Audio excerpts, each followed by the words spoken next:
আসরের high voltage ম্যাচে পাকিস্তানকে ৬১ রানে হারিয়ে সুপার ৮ নিশ্চিত করেছে ভারত। তাদের দেয়া ১৭৬ রানের টার্গেটে ১১৪ রানে অল আউট হয়েছে পাকিস্তান। ব্যাট হাতে ঝড় তুলে ম্যাচ সেরা হয়েছেন ঈশান কিষান।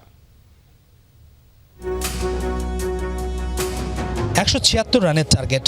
ভারতের প্রথম ইনিংস ব্যাটিং করার পর মনে হচ্ছিল লড়াই করার মতো পুঁজিতে দলটিকে থামাতে পেরেছে পাকিস্তান, কিন্তু ভুল ভাঙতে সময় লাগেনি। প্রথম ওভারেই মেডেন দিয়ে উইকেট নিলেন হার্দিক পান্ডিয়া, সাহেবজাদা ফারহান ফিরলেন ডাক মেরে। এরপর বুমরার জোড়া শিকার সাইম আয়ুব ৬ আর সালমান ফেরেন ৪ রান করে। মাত্র ১৩ রানেই টপ অর্ডারকে হারিয়ে চরম বিপাকে পড়ে পাকিস্তান। এই চাপ আর সামলে উঠতে পারেনি দলটি। ৫ নম্বরে নামা ওসমান খান ছাড়া সবাই ছিলেন আসা যাওয়ার মিছিলে। উসমান ৪৪ রান করে আকসারের স্পিনে পরাস্ত হবার পর পাকিস্তানের হারটা ছিল সময়ের ব্যাপার মাত্র। বাবর, সাদাব ও নওয়াজ ছিলেন পুরোপুরি ব্যর্থ। শেষ দিকে শাহিন আফ্রিদি আর ফাহিম আশরাফ কিছুটা রান পেলে ১০০-র গন্ডি পেরিয়ে ১১৪ রানে অল আউট হয় পাকিস্তান। ৬১ রানের বিশাল হারে লজ্জা পায় দলটি। অথচ টস জয়ে দিন শুরু করেছিল পাকিস্তান। স্পিন দিয়ে ভারত বোধের পরিকল্পনাটা বেশ ভালোই ছিল। পার্ট টাইমার মিলে একাদশে ৬ স্পিনার রাখা হয়েছিল, যার সুফল পেয়েছে পাকিস্তান। প্রথম ওভারের শেষ বলে বিধ্বংসী ব্যাটার অভিষেক শর্মাকে ০ রানে আউট করেন সালমান আলী আগা। তবে দারুণ শুরুটা কাজে লাগাতে পারেনি আগার দল। আরেক ওপেনার ঈশান কিষান চড়াও হন। শাহিন, আবরার, সাদাব ভালো বোলিং করতে পারেননি।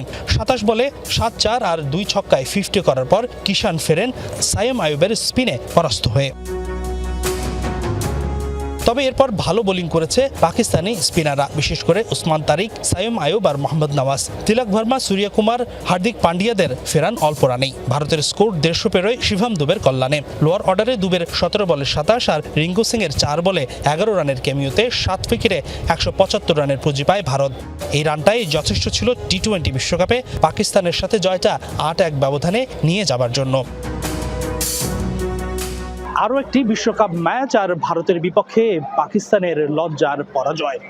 এই হারে মোটা দাগে কাঠগড়ায় পাকিস্তানের ব্যাটিং ডিপার্টমেন্ট।